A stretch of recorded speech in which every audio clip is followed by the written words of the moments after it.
তো যতদিন ভেতরে প্রাণ আছে, সেই প্রাণের স্পন্দন আছে, যতদিন ধমনীতে রক্ত প্রবাহিত আছে, ততদিন এই অপশক্তির বিরুদ্ধে লড়াই চলবেই চলবে। এই যে আল্লাহ রাসূল সাল্লাল্লাহু আলাইহি ওয়াসাল্লাম তাদের থেকে বায়াত নিলেন, তো নবীর আদর্শই তো আমাদের আদর্শ। কালেমা পড়েছে যার নামে, আদর্শ তো নিতে হবে তার থেকে। তো সবক তো এটাই পেলাম যে মুমিনের রক্তকে কিছুতেই বৃথা যেতে দেওয়া যাবে না। রব্বুল আলামিন কখনো মুমিনের রক্তকে বৃথা যেতে দেন না। যেই জমিনে মুমিনের রক্ত ঝরে, দুদিন আগে বা পরে সেখান থেকে ইসলামের ফুল ফোটেই ফোটে। বাহ্যিক ভাবে দেখে মনে হয় যে এখানে শেষ হয়ে গিয়েছে, কিন্তু পরবর্তী যুগের বাস্তবতা সামনে রাখলে বোঝা যায় শেষ হয় নাই, বরং এটা নতুন সূচনা হয়েছে। হ্যাঁ, ইয়ে শামে জিন্দেগি সুবহে দাওয়ামে জিন্দেগি, ওটার মতো। যেমন এই যে আজকে 5ই মে, রাত পার হলেই আসবে 6 মে। এই 6 মে শুধু যে শাপলার রক্ত লেগে আছে এমন না, এই 6 মের সঙ্গে কিন্তু বালাকোটের রক্ত লেগে আছে। একদিনের সঙ্গে অনেক ইতিহাসই থাকে। এই 5ই মে শাপলা চত্বরও ঘটলো, এই 5ই মে আলী হাসান ওসামাও জেলখানায় বন্দী হলো। একদিনে 2 ঘটনা ঘটতে পারে নাকি পারে না? তো 6 মে একদিকে আমাদের অনেক ভাইও লাশ হয়ে কবরে চলে গেল, আর 6 মে সৈয়দ আহমদ শহীদ রহমতুল্লাহ আলাইহির গলা কেটে আর এত বড় একজন মহান ব্যক্তিত্বকে পৃথিবী থেকে নিশ্চিহ্ন করে দিল। তাতে কি, আরে ঠিক যেই জায়গায় এসে বালাকোটের কাফেলা থেমে গেল, সেই শাহ আব্দুল আজিজ দেহলভী ফতোয়া দিলেন, সেই ফতোয়া নিয়ে সৈয়দ আহমদ ময়দানে নামলেন, সঙ্গে শাহ ইসমাইল শহীদ, সঙ্গে মুফতি আব্দুল হাই, ওনারা ছিলেন। কিন্তু একটা জায়গায় এসে দেখা গেল শেষ, আর কোনো আগে বাড়তে পারলো না, কাফেলা শেষ। কারণ সৈয়দ আহমদ যেই ঝড়ের গতিতে আগাচ্ছিলেন, দুনিয়ার ইতিহাস সম্পর্কে বেসিক নলেজ যারা আছে তারাও একমত হতে বাধ্য, যদি তিনি ওখানে ওই গাদ্দারের শিকার হয়ে পরাজয় বরণ না করা লাগতো, হিন্দুস্তানের জমিন ওই সময় ধীরে ধীরে পুরো ইসলামের আওতায় চলে আসতো। শুধু স্বাধীনতা না, বরং ইসলাম জিন্দা হয়ে যেত। 47-এ কি হয়েছে? স্বাধীনতা এসেছে, ব্রিটিশ বিদায় হয়েছে, ইসলাম কিন্তু জিন্দা হয় নাই। সে মুঘলদের হাত থেকে যখন দেশ চলে গেল, এরপর থেকে আজও পর্যন্ত, সেই 1757 থেকে আজ 2024, 1 সেকেন্ডের জন্য ইসলাম জিন্দা হয় নাই। কে করবে ইসলাম জিন্দা? ওই পাক হানাদাররাও করে নাই, আর আমাদের নিজেদের মুসলিম নামধারী যারা, তারাও করে নাই। এই গরজকে অনুভব করে না। কেউ করবে ডান রাজনীতি, কেউ করবে বাম রাজনীতি, কিন্তু ইসলাম যে জিন্দা করতে হবে ওই ফিকিরে তো আজকাল যেখানে কাজ করে না। তো দারুল ইসলাম সেই আহমদ শহীদ রহমতুল্লাহ আলাইহি যতটুকু পর্যন্ত জয় করেছিলেন, পুরোটাকে ইসলামের ভূমিকা পরিণত করেছিলেন, যেখানে ইসলামী আইন কানুন বিধান সবকিছু কার্যকর ছিল, ইসলামী বিচার আচার, এমনকি জিজিয়া নেওয়া, খারাজ নেওয়া, উসুর নেওয়া, সবকিছু তিনি কার্যকর করেছিলেন। কিন্তু দুনিয়ার বিবেচনায় দেখলে আরে কাফেলা থেমে গেল, পরাজয় নেমে আসলো, পুরো চ্যাপ্টার ক্লোজ হয়ে গেল। কিন্তু এটা দুনিয়ার বিবেচনা। এখনকার যুগ সামনে রাখেন, বর্তমানে আমি যদি আপনাদেরকে জিজ্ঞাসা করি দুনিয়ার বুকে পূর্ণাঙ্গ ইসলাম জিন্দা আছে এমন কয়েকটা দেশের নাম বলেন, যদি প্রশ্ন করি সবার আগে যেই নামটা মুখে আসবে, এই যে নামটা, এই কাফেলা আসলো থেকে? শহীদ সামিউল হক হাক্কানী রহমতুল্লাহ আলাইহি সদর জমিয়ত সাবেক, আল্লাহর বান্দাকে আল্লাহ শাহাদাতের আলা মাকাম নসিব করে জান্নাতুল ফেরদাউসের আলা মাকাম দান করেন। তিনি তার নিজের আত্মজীবনের মধ্যে লিখে গিয়েছেন, তার বাবা সেই আব্দুল হক হাক্কানী রহমতুল্লাহ আলাইহি সূত্রে, যে যখন দেশ ভাগ হলো, 47-এ দেশ ভাগ হলো, এর আগে তার বাবা তো ছিল দারুল উলুম দেওবন্দের মুহাদ্দিস। দেশ যখন ভাগ হলো, তারা পড়ে গেলেন ওই অংশে, শুধু তারা না, অনেক তালেবুল ইলমরা পড়ে গেলেন ওই অংশে। আবার কারো বাড়ি ছিল এখানে, কিন্তু হিজরত করে চলে গেল ওই অংশে। এখন তারা তো আর পড়ালেখা করার জন্য দেওবন্দে আসতে পারছে না, তাদের পড়ার কি হবে? আরে কেউ দাওরায়ে হাদিসের ছাত্র ছিল, কেউ মিশকাতের ছাত্র ছিল, কেউ জালালাইনের ছাত্র ছিল, কিন্তু পড়া এখন বাকিটা চালাবে কোথায়? নতুন দেশ, আর উস্তাদ তো আছে, কিন্তু প্রতিষ্ঠান পাবে কোথায়? তো টুকটাক প্রতিষ্ঠান ছিল না তা না, কিন্তু দিলের তো একটা টান থাকে যে অমুক হুজুরের কাছে আমি অমুক হাদিসের কিতাবটা পড়বো ইনশাআল্লাহ। যেমন বাংলাদেশে মুহাদ্দিসের তো অভাব নাই, শাইখুল হাদিসের তো অভাব নাই, কিন্তু শত শত না হাজার হাজার ছাত্র তো গত 3টা বছর কেঁদেছে, আরে শাইখুল হাদিসের পুত্র শাইখুল হাদিস কবে আসবে, কবে তার কাছে বসে অবিহি কাল হাদাসানা দর্শ নেব। কারণ দিলের আবেগ এত নীতি মানে না। এখন তারা গিয়ে হাজির হলো, হযরত আমরা আপনার কাছে হাদিসের কিতাব পড়বো, ইন্তজাম করে দেন। এখন এতগুলো ছাত্র এসেছে, কি করবে? বললেন ঠিক আছে, চলো আমরা এখানে বসে পড়ি, এ জায়গায় পড়াশোনা শুরু করি। বসলেন, পড়াশোনা শুরু করলেন।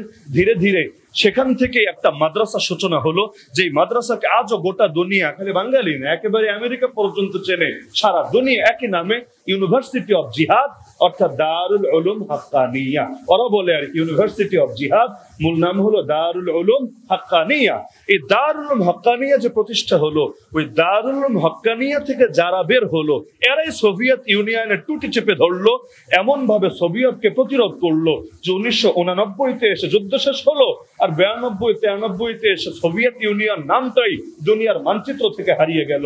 এখন রাশিয়া নাম পাবেন, সোভিয়েত ইউনিয়ন নাম তো পাবেন না। ওই যে প্রতাপ ভেঙেছে আজও পর্যন্ত সেটা পুরোনায় আর ফিরে আসে নাই। এরপর আবার যখন আমেরিকা আগ্রাসন চালালো, তখনও যারা প্রতিরোধ গড়ে তুললো এরাও তো এই দারুল উলুম হাক্কানিয়ারই সন্তান। এমন আমিরুল মুমিনিন মোল্লা মোহাম্মদ ওমর কোন মাদ্রাসার ছাত্র? এই দারুল উলুম হাক্কানিয়াই তো। যে প্রসঙ্গে কথা টানলাম, এই দারুল উলুম হাক্কানিয়া প্রতিষ্ঠিত হয়েছে কোথায়?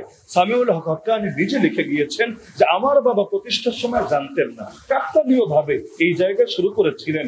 তো পরবর্তীতে দলিল, দস্তাবেজ এবং ইতিহাস ঘেটে আমরা অবাক হয়ে গেলাম, আরে এটাই তো ঠিক সেই জায়গা যেই জায়গাটা অতীতে সকলে চিনত বালাকোট নামে। বালাকোট নামে তো অতীতে নাম ছিল বালাকোট, পরবর্তীতে নাম চেঞ্জ হয়েছে। এই জায়গায় এসে আহমদ শহীদের কাফেলা থেমে গিয়েছে, একই জায়গা থেকে মোল্লা ওমরের কাফেলা যাত্রা করেছে। তো শেষ হলোটা কোথায়? সেই মাঝখানে প্রায় 200 বছরের ব্যবধান, তাতে কি কাফেলা তো শেষ হয় নাই। তাহলে আমরা বলতে পারি এই অঞ্চলে সেই ব্রিটিশ শাসনের পরে আবারও ইসলাম জিন্দা হয়েছে সৈয়দ আহমদ শহীদের কাফেলার হাতে, বলতেই পারি। কারণ মাঝখানে বিশ্রাম তো বিশ্রাম, আরে আমাদের স্থায়ী ভাবে কোন জায়গা থেকে, আদর্শ থেকে সরার তো কোনো সুযোগ নাই। সাময়িকভাবে পরাজয় থাকতে পারে, জয় হতে পারে। মনে করেন সিরিজ খেলা হচ্ছে, এক গেমে আপনি জিতলেন, আর এক খেলায় হারলেন, আবার পরেরটায় জিতলেন, আবার পরেরটায় হারলেন। আপনার পেশা যদি খেলাই হয়, আপনারে খেলে যেতেই হবে। জিতলেও খেলা চলবে, হারলেও খেলা চলবে। তা আমরা তো নেমেছি মরণ পর্যন্ত ইসলামকে জিন্দা করার মিশন নিয়ে। সুতরাং যদি মাইর খাই তবুও তো চলতে হবে, যদি সফল হই তবুও তো অগ্রসর হতে হবে, যদি জেল খাটি তবুও তো থেমে যাওয়ার সুযোগ নাই। আরে দুনিয়ার লোকেরা জেল থেকে বের হলে রেস্ট নিতে নিতেই তো 1 মাস 2 মাস চলে যায়। কে ভাবে যে জেল থেকে বের হয়ে ঘরে ফেরার আগেই গাড়ির গিয়ার একে না একেবারে একটানে 5-এ পড়ে যাবে? প্রথম বয়ান এমন হবে যে বয়ান শুনে বাতিলের মসনদ থরথর করে কাঁপতে শুরু করে।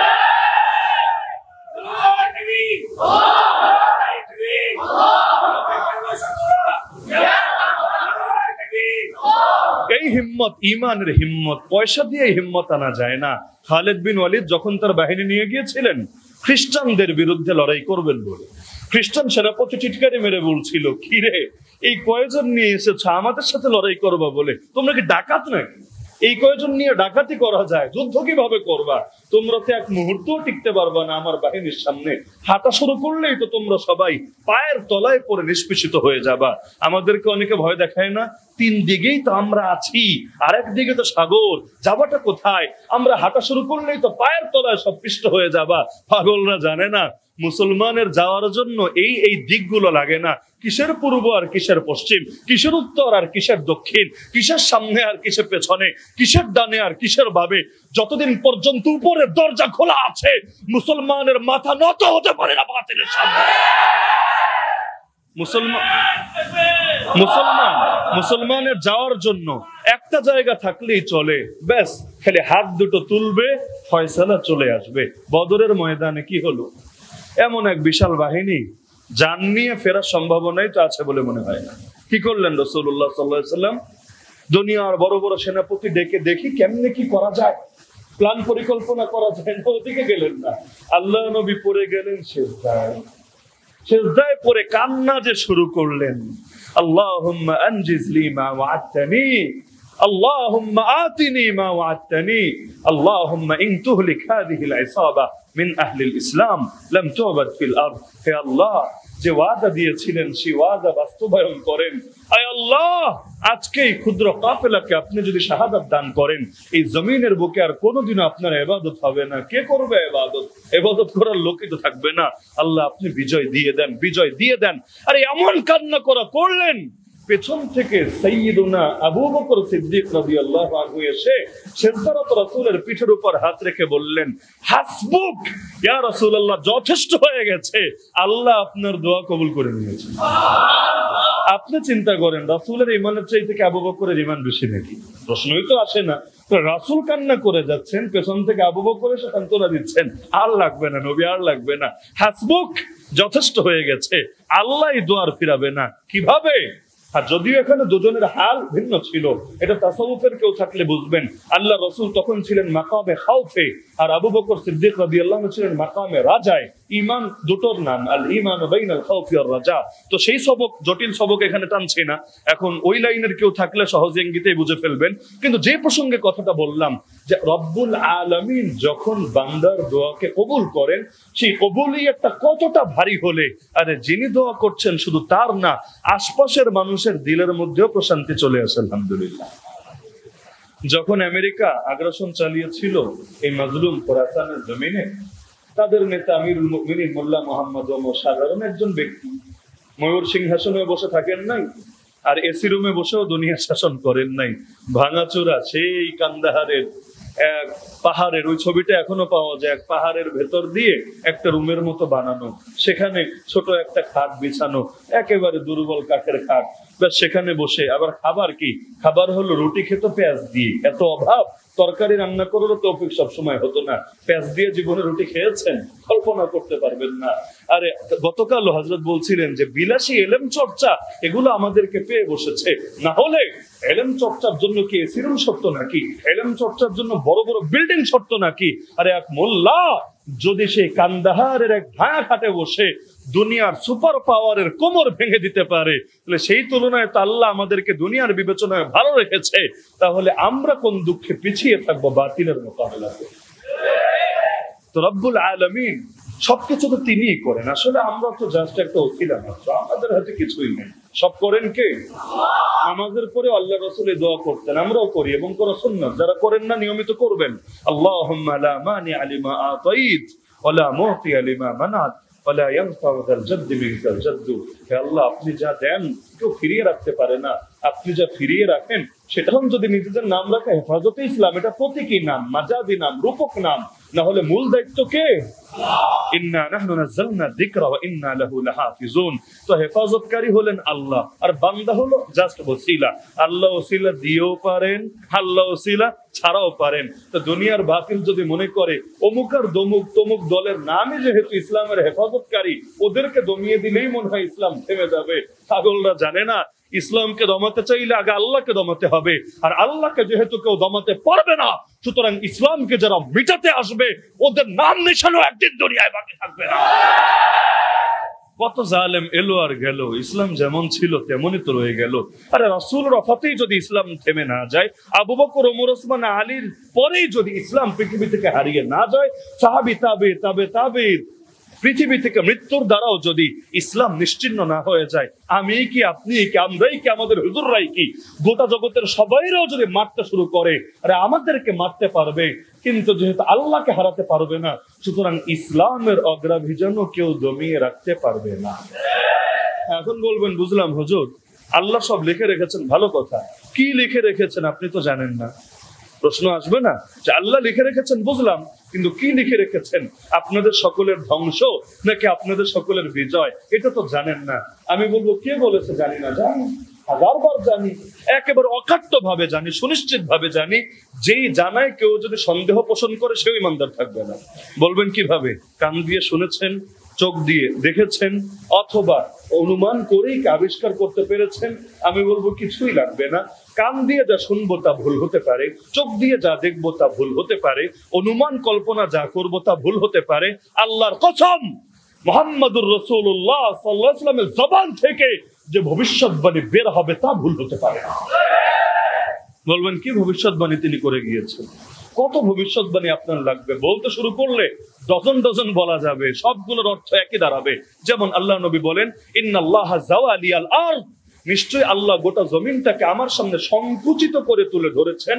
ফারাইতু মাশারিকাহা ওয়া মাগারিবাহা, আমি পৃথিবীর পূর্ব থেকে পশ্চিম গোটা দুনিয়া নিজ চোখে দেখেছি। কিসের বাংলাদেশ আর কিসের আমেরিকা, গোটা দুনিয়া আল্লাহ রাসূল বলছেন আমি নিজ চোখে দেখেছি।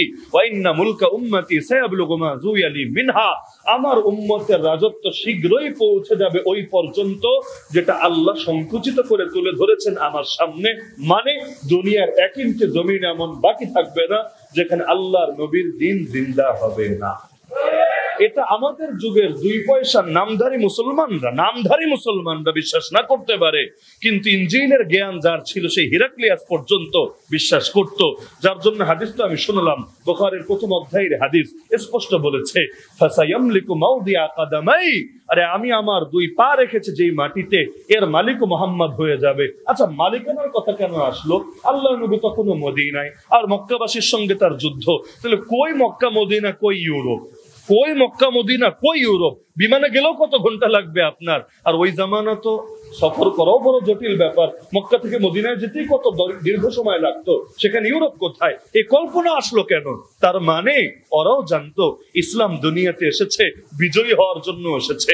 না হলে বলেন আবু জাহাল, আবু লাহাব, ওরা তো জানতো ইসলাম সত্য। কারো সন্দেহ আছে না?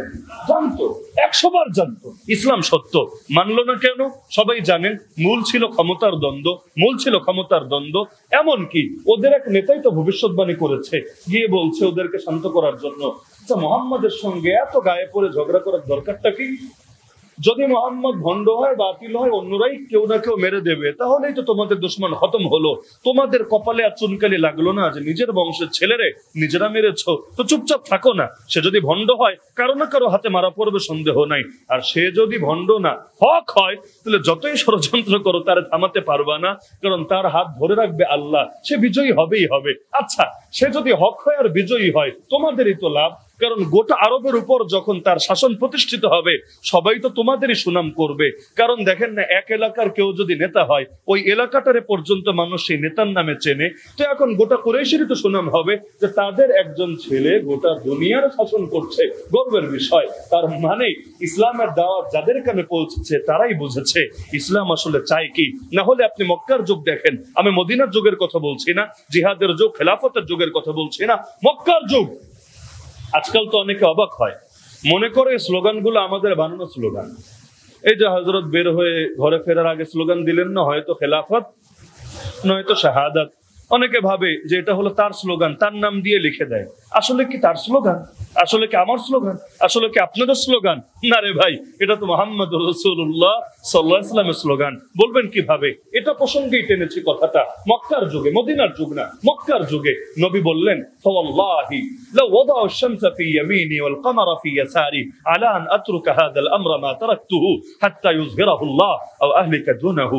আল্লাহর কসম, আমার ডান হাতে যদি আকাশে সূর্য এনে দাও, বাম হাতে যদি আকাশে চাঁদটাও এনে রাখো, কিসের লোভ দেখাও? নারীর লোভ, সম্পদের লোভ, ক্ষমতার লোভ? আরে রাখো, চাঁদ সূর্য যদি আমার 2 হাতে এনে রাখো, তবুও তো আমি আমার আদর্শ ছাড়বো না। এর পরেরটাই হলো এই কথা, হাত্তা ইউযহিরাহুল্লাহ, হয়তো আল্লাহ ইসলামকে করবেন জিন্দা, আও আহলিকা দুনাহু, অথবা আমি হব মুর্দা। হয়তো ইসলাম হবে জিন্দা, না হলে আমি মুহাম্মদ হব মুর্দা। এর কোনটা হওয়ার আগ পর্যন্ত আমার মিশন থামবে না। তো হয়তো ইসলাম হবে জিন্দা, না হলে আমি হব মুর্দা। এটাকেই তো বলা হয় হয়তো শরিয়াত নয়তো শাহাদাত, হয়তো খেলাফত নয়তো শাহাদাত। পার্থক্য কি? পার্থক্য শুধু শব্দচয়নের পার্থক্য, মূল ভাষ্যে কোনো পার্থক্য নেই। আমি দেখি না, অন্তত আপনারা কেউ দেখলে আমাকে বুঝাই দিন। আমি দেখি না যে হয়তো ইসলাম হবে জিন্দা, না হলে আমি মুহাম্মদ হব মুর্দা। কিন্তু আমি জিন্দা থাকতে ইসলামকে কিছুতেই মুর্দা হতে দেব না। এটাই তো কথা। তো জিন্দেগির মিশনে যদি এটা হয়, যতদিন বেঁচে আছি চেষ্টা চালাবো, করবেন তো আল্লাহ। আমিও কিছু না, আপনিও কিছু না, করবেন আল্লাহ। ইদা আরাদাল্লাহু শাইআন হাইয়া লাহু আসবাবা। আল্লাহ কোনো বিষয়ের ইরাদা করলে নিজেই সেটার আসবাব তৈরি করে দেন। তো সেই আসবাব যদি আল্লাহ আমারে বানায় দেন, আমার কপালটা খুলে যাবে। না হলে দামি হব আমি কিভাবে? আরে রব্বুল আলামিন চাইলে আমার আপনার রক্ত ছাড়া ইসলামকে জিন্দা করতে পারেন নাকি পারেন না? অবশ্যই পারেন। তো রক্ত লাগে কেন? রক্ত লাগে ইসলামের জন্য না, রক্ত লাগে নিজের জন্য। তাহলে দামি হবো কিভাবে? কিয়ামতের দিন সে বেলালের সাথে, সোহাইবের সাথে, আম্মারের সাথে, ইয়াসিরের সাথে, খুবাইবের সাথে, খাব্বাবের সাথে, সুমাইয়ার সাথে, হুসাইনের সাথে রাদিয়াল্লাহু আনহুম আমার হাসর হবে কিভাবে? যার সাথে যার সাদৃশ্য, তার সাথে না তার হাসর হবে। মান তাশাব্বাহা বিকওমিন ফাহুয়া মিনহুম। তো কিছু রক্ত না ঝরালে এই মাজলুমানের কাফেলার সঙ্গে সাদৃশ্য কিভাবে হবে? তবে ফয়সালা তো নিশ্চিত। নবী বলেন সহিহ হাদিস, লা ইয়াতরুকুল্লাহু বাইতা মাদারিন ওয়ালা ওয়াবার।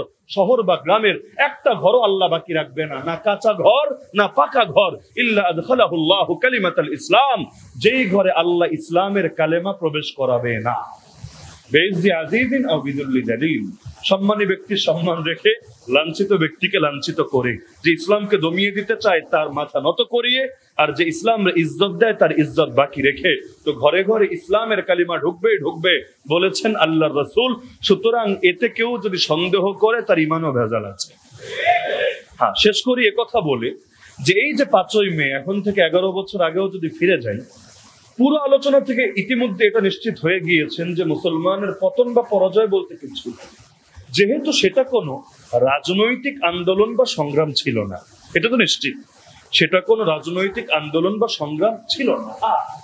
সাধারণ কোন আন্দোলনের পেছনেও যারা রাজনীতিবিদ, ওদের আবার ধান্দা থাকে ভিন্ন। এরা ভালো জিনিসের পেছনেও অন্য মাকসাদ লাগাতে চায়, কাটা দিয়ে কাটা তুলতে চায়, তো সেটার দায়িত্ব তার, সেটার দায়িত্ব আমার আপনার না। নাহলে আমার মতো যারা সেই 5ই মে গোটা রাতটা কাটালো বুলেটের সেই বৃষ্টির মধ্যে, হয়তো আপনাদের এখানে অনেকে আছেন, কে কে রাজনৈতিক এজেন্ডা নিয়ে গিয়েছিলেন বলেন তো?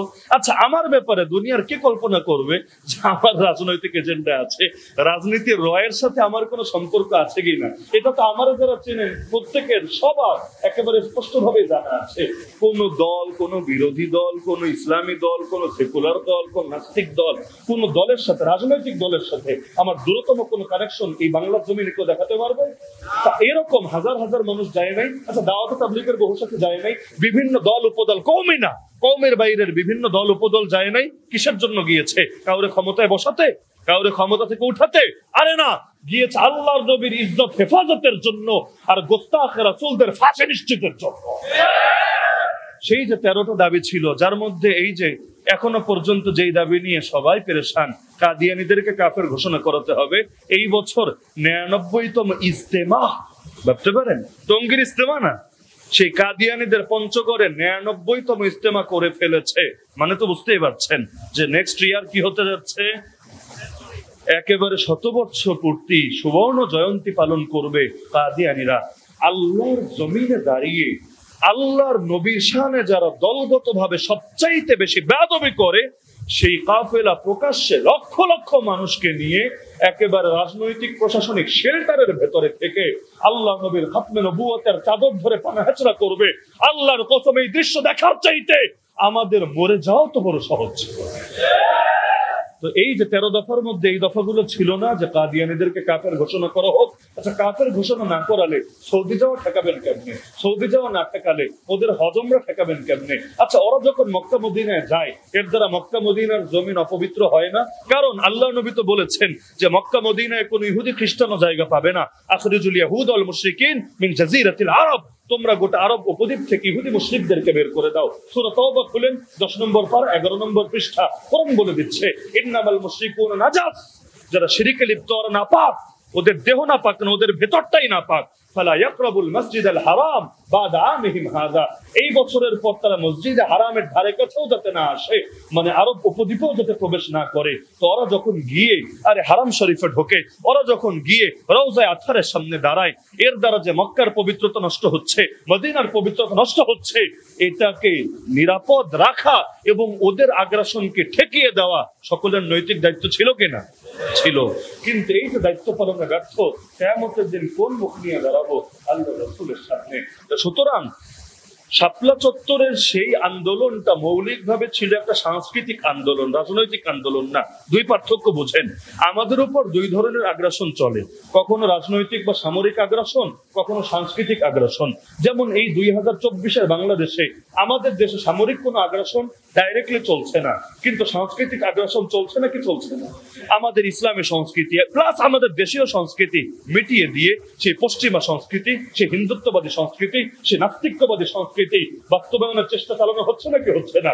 এমনকি এই ট্রান্সজেন্ডারবাদ, এটা কে চায় রে ভাই বাংলাদেশে? আপনি ইসলাম রাখেন কেন? এটার ব্যাখ্যা দিয়েছিল এই যে যুদ্ধে কখনো জয় কখনো পরাজয়, এর ব্যাখ্যা সে যেহেতু ইনজিল শরীফের আলেম ছিল, সে তার ইনজিলের জ্ঞান থেকেই বলে দিয়েছিল কাযালিকা রুসুলু তুবতালা সুম্মা তাকুনু লাহুমুল আকিবা। রাসূলদের বিষয়টাই এমন, প্রথমে তাদের উপর মুসিবত আসে কিন্তু শেষ বিজয়ের হাসি তারাই হাসে। রাসূলদের ক্ষেত্রেই যদি বিষয়টা এমন হয়, প্রথমে আসবে তুবতালা মুসিবত, প্রথমে আসবে ইন্নামাল উসর। কোরআনের উসলুব দেখেন, প্রথমে আল্লাহ বললেন কঠিনতা আসবে প্রথমে, দুর্দিন আসবে প্রথমে, মুসিবত আসবে প্রথমে। তবে এর পরপরই, মা মানে দেরিতে না, মা মানে এর ঠিক পরপরই, তার মানে খুব বেশি সময় লাগবে না, সবর করলে সবরের পরপরই এমন সুদিন আসবে। ওয়াউমা ইযি ইয়াফরাহুল মুমিনুন বিনাসরিল্লাহ ইয়ানসুরু মান ইয়াশা। যেদিন মুমিনরা আল্লাহর নুসরত পেয়ে হাসতে শুরু করবে, খুশি হতে শুরু করবে, বিনয়ে তাদের মস্তকগুলো অবনত হয়ে আসবে। দুনিয়াদাররা বিজয়ী হলে, সফল হলে তাদের মস্তকগুলো আরো উদ্ধত হয়, তারা এটাকে নিজেদের গুণ, নিজেদের কৃতিত্ব মনে করে। কিন্তু মুমিন যদি বিজয়ী হয়, তার মস্তকটা আরো নত হয়ে আসে।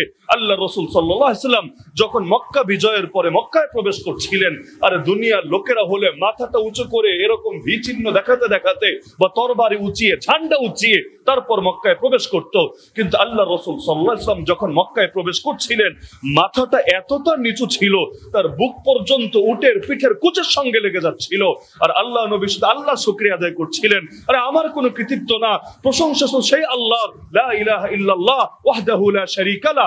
একদিকে আল্লাহ তাআলা তাওহীদের ঘোষণা দিচ্ছেন, শিরক মুক্ত ঈমানের ঘোষণা দিচ্ছেন, এরপর বলে দিচ্ছেন আলহামদুলিল্লাহ, আরে প্রশংসা সেই আল্লাহর যে আল্লাহ আনজাযা ওয়াদা, আল্লাযী আনজাযা ওয়াদা, যিনি তার ওয়াদাকে পূরণ করেছেন, ওয়া নাসারা আবদা, তার বান্দাকে সাহায্য করেছেন, ওয়া হাজামাল আহজাব ওয়াহদা, আর গোটা বাহিনীকে একাই পরাজিত করেছেন।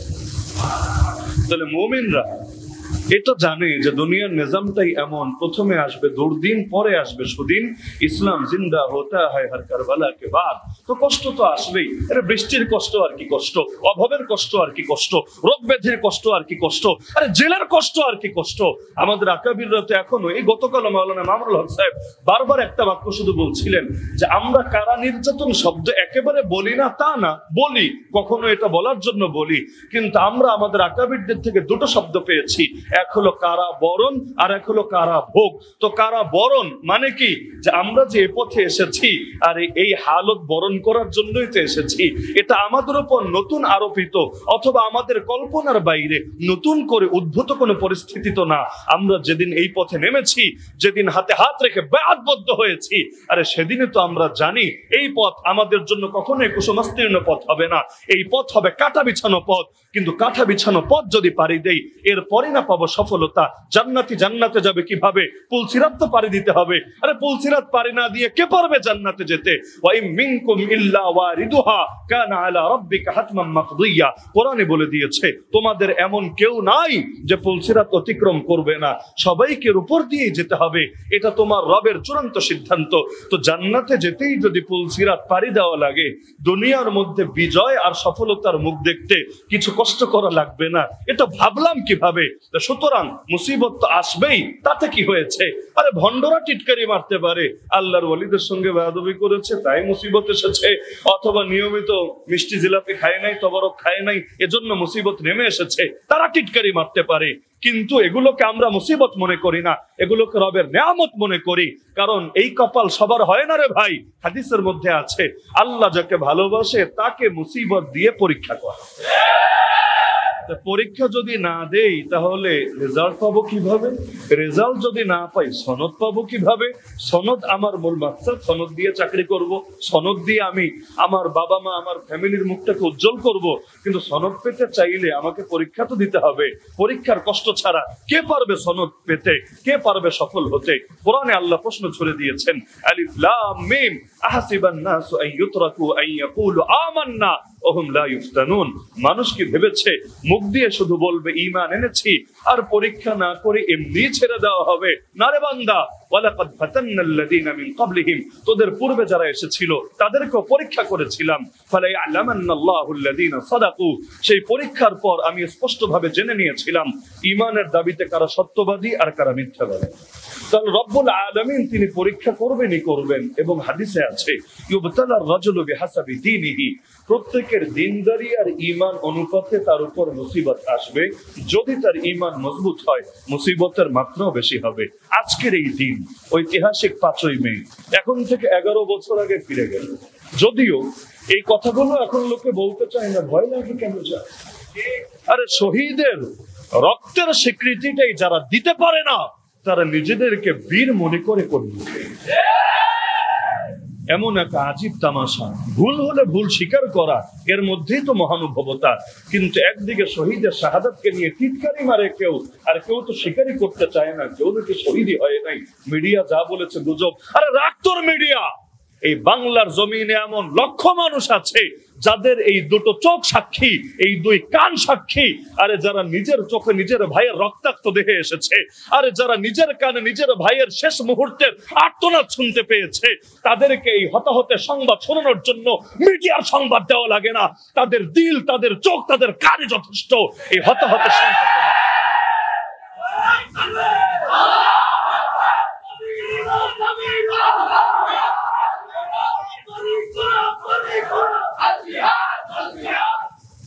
সবকিছুকে দলীয় রূপ আর সাংগঠনিক রূপ দিতে নাই। মুমিন মুমিনই, মুমিনকে ভালোবাসতে হয় আল্লাহর জন্য। এই ভালোবাসা যদি হয় দলের জন্য, ভালোবাসা যদি হয় ধান্দার জন্য, ভালোবাসা যদি হয় স্বার্থের জন্য, ওই ভালোবাসা কিয়ামতের দিন কোনো কাজে আসবে না। যেই ভালোবাসা হবে একমাত্র রবের জন্য, রব ডাকতে থাকবেন আইনাল মুতাহাব্বুনা লিজালালি। আরে আমার ওই সমস্ত বান্দাগুলো কোথায় যারা একজন আরেকজনকে ভালোবাসে আমার জন্য? আরে বান্দারা আসো, আল-ইয়াউমা উযিল্লুহুম ফি যিল্লি ইয়াউমা লা যিল্লা ইল্লা যিল্লি। আজ আমি তোমাদেরকে আমার ছায়ায় জায়গা দেব, যেদিন আমার ছায়া ছাড়া আর কোনো ছায়া নাই। তো ভালোবাসা তো আল্লাহর জন্য হবে। আল্লাহর জন্য ভালোবাসার দাবি কি? আরে তাকান রাসূলুল্লাহ সাল্লাল্লাহু আলাইহি ওয়াসাল্লামের জিন্দেগির দিকে। যখন তার কানে সংবাদ আসলো যে ওসমান রাদিয়াল্লাহু আনহুকে শহীদ করে দেওয়া হয়েছে, যদিও সংবাদটা রিয়েল ছিল না, ফেক ছিল, বাস্তব ছিল না, ভুয়া ছিল, গুজব ছিল, কিন্তু এই সংবাদটাই যখন চারদিকে ছড়িয়ে গেল যে ওসমান আর বেঁচে নাই, ওসমানকে শহীদ করে দেওয়া হয়েছে কোন অপরাধে না, বিনা অপরাধে, গিয়েছিল আল্লাহর নবীর পক্ষ থেকে দূত হিসাবে, বার্তাবাহক হিসাবে। তার বার্তা ছিল সিরেফ এটা যে আমরা যে এখানে আসছি এই মক্কায়, রাজনৈতিক কোনো এজেন্ডা আমাদের নাই। আমরা সিরেফ এবং সিরেফ ইবাদত করার জন্য এসেছি। জাস্ট 3 দিন অবস্থান করব, ওমরা শেষ করেই আবার মদিনার পথে ফিরে যাব। প্রয়োজনে তল্লাশি করো, প্রয়োজনে সার্চ করো, দেখো অস্ত্র শস্ত্র আছে কিনা, দেখো রণপ্রস্তুতি আছে কিনা। আরে তোমরা নিজেরাই নিশ্চিত হও। যখন নিশ্চিত হবা না আমরা এখানে যুদ্ধের সরঞ্জাম নিয়ে আসি নাই, যুদ্ধ করতে আসি নাই, ইহরামের কাপড় গায়ে দিয়ে এসেছি, আরে আল্লাহর ঘরে ইবাদত করার নিয়তে এসেছি, আমাদেরকে যেতে দাও। এত সরল একটা বার্তা, যে বার্তার মধ্যে জঙ্গিবাদের গন্ধ নাই, যে বার্তার মধ্যে সাম্প্রদায়িকতা নাই, যে বার্তার মধ্যে উগ্রবাদ নাই, যে বার্তার মধ্যে দেশ দখলের কোনো চিন্তা নাই, যে বার্তার মধ্যে কাউকে গদিতে বসানোর অথবা কাউকে গদি থেকে সরানোর কোনো দূরবর্তী ইঙ্গিত নাই। কিন্তু এই সংবাদটাও সহ্য হলো না। ওসমানকে বন্দী করে ফেললো, চারদিকে গুজব ছড়িয়ে দিল মুসলমানকে যাচাই করার জন্য। কারণ আরে ভাত রান্না হয়েছে কিনা বোঝার জন্য সবগুলা খেয়ে দেখা লাগে না, একটা দুইটা টিপ দিলেই বোঝা যায় বাকিগুলোর অবস্থা। জালেমরা মাঝে মধ্যে আমাদেরকে টিপ দিয়ে দেখে না যে জাতি কোন অবস্থায় আছে, জেগে আছে না ঘুমিয়ে গিয়েছে। এই যে আল্লাহ নবীর সাথে বেয়াদবি করে, কখনো কখনো বেয়াদবি করে শুধু এটা দেখার জন্য।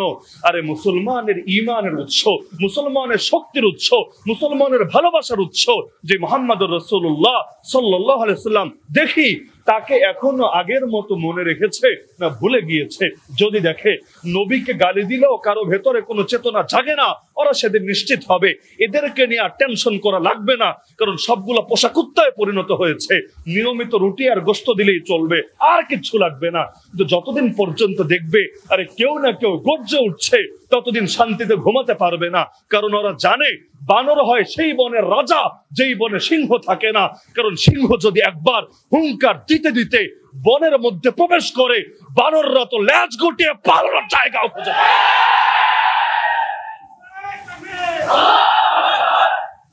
তো মাঝে মধ্যে টিপ দিয়ে দেখে,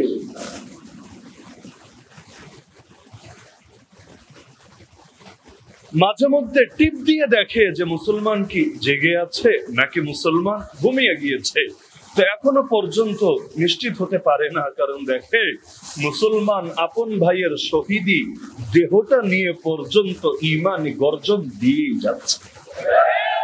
কারণ মুসলমান যখন মৃত্যুর ভয়কে জয় করে ফেলে পৃথিবীর কোন শক্তির সামনে তার কপাল নত হবে কোন দুঃখে?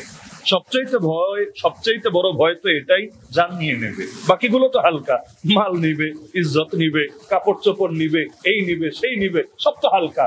সবচাইতে বড় জিনিস হলো জানি নিয়ে নেবে। তো যে জান নিয়ে নিবে এই ভয়কে জয় করে ফেলেছে, কারণ রবি জানিয়েছেন ওয়াদার সাথে প্রথম করে যে তোদেরকে বান্দা যে কয়েকটা জিনিস নিয়ে পরীক্ষা করব, এর মধ্যে 1 নম্বরে কি আছে জানিস? ওয়ালানাবলুওয়ান্নাকুম বিশাইইম মিনাল খাউফ, আমি আল্লাহ তোদেরকে কিছু ভয় দিয়ে পরীক্ষা করব। কখনো গ্রেফতারির ভয়, কখনো ফাঁসির ভয়, কখনো রিমান্ডের ভয়, কখনো হামলা মামলার ভয়, কখনো ফ্যামিলির কোন সদস্যের মুসিবতে পড়ে যাওয়ার ভয়, কখনো গুমের ভয়, কখনো কারাবরণের ভয়। ভয় চলবেই। রব্বুল আলামিন যে ভয় দিয়ে পরীক্ষা করবেন সূরা বাকারায় আল্লাহ জানিয়ে দিয়েছেন যে এটা মাথায় রাখিস। তবে ওয়াবাশশিরিস সাবিরিন, হে নবী যত বড় ভয়ে পড়ুক এরপর যারা সবরের পরিচয় দেবে তাদেরকে সুসংবাদ শুনিয়ে দিও। তো ওসমান রাদিয়াল্লাহু আনহুর শাহাদাতের সংবাদ যখন নবীর কানে আসলো, যদিও সংবাদটা ভুল ছিল, তারপর যেহেতু চারদিক থেকে এই সংবাদই আসছে যে ওসমান বেঁচে নাই, তাকে মেরে ফেলা হয়েছে, কি করলেন রাসূলুল্লাহ সাল্লাল্লাহু আলাইহি ওয়াসাল্লাম? তিনি 1400 সাহাবীকে একত্রিত করলেন হুদায়বিয়ার প্রান্তরে একটা গাছের নিচে। আল্লাহ নবী তাদেরকে বললেন, তোমরা সবাই আমাকে বায়াত দিতে হবে। কিসের বায়াত? জিহাদের বায়াত। কিসের বায়াত? শাহাদাতের বায়াত। কিসের বায়াত? ওসমানের রক্তের প্রতিটা ফোঁটার বদলে নেওয়ার বায়াত। সবাই মিলে আল্লাহ রাসূল সাল্লাল্লাহু আলাইহি ওয়াসাল্লামকে বায়াত দিল। নাহনুল্লাযীনা বায়াউ মুহাম্মাদা আলাল জিহাদি মা বাকিনা আবাদা, যে আমরা এসেছি ইহরামের কাপড় গায়ে দিয়ে, প্রয়োজনে কাপড়গুলো কাফনের কাপড়ে পরিণত হবে। তাতে কি? নবীকে বায়াত দিয়েছে তো দিয়েছি, যতদিন বেঁচে আছি এই বায়াত থেকে আমরা সরে যাব না। মরে গেলে ভিন্ন কথা। যদি গণতন্ত্রের কথাও বলেন, প্রজাতন্ত্রের কথাও বলেন, গণতন্ত্র আর প্রজাতন্ত্রের দাবি হলো অধিকাংশ জনগণ যা চাইবে তা হবে। আরে কবে এই দেশের অধিকাংশ মানুষ অধিকাংশ রাখেন, অন্তত অর্ধেক সংখ্যক মানুষ অর্ধেক সংখ্যক রাখেন, অন্তত 20 ভাগ 10 ভাগ মানুষ কবে ট্রান্সজেন্ডার বা চেয়েছে?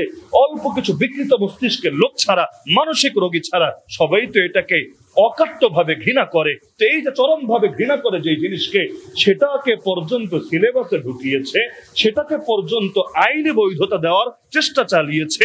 এমনকি এত আন্দোলনের পরে এপ্রিলে এসে ঘোষণা দিয়েছে বাদ যাচ্ছে না শরীফ শরীফার গল্প, সেটাকে সিলেবাসে রেখেই দেওয়া হচ্ছে। তাহলে এই সাংস্কৃতিক আগ্রাসনকে রুখে দেওয়া উচিত নাকি উচিত না? কিভাবে রুখে দেবেন? সাংস্কৃতিক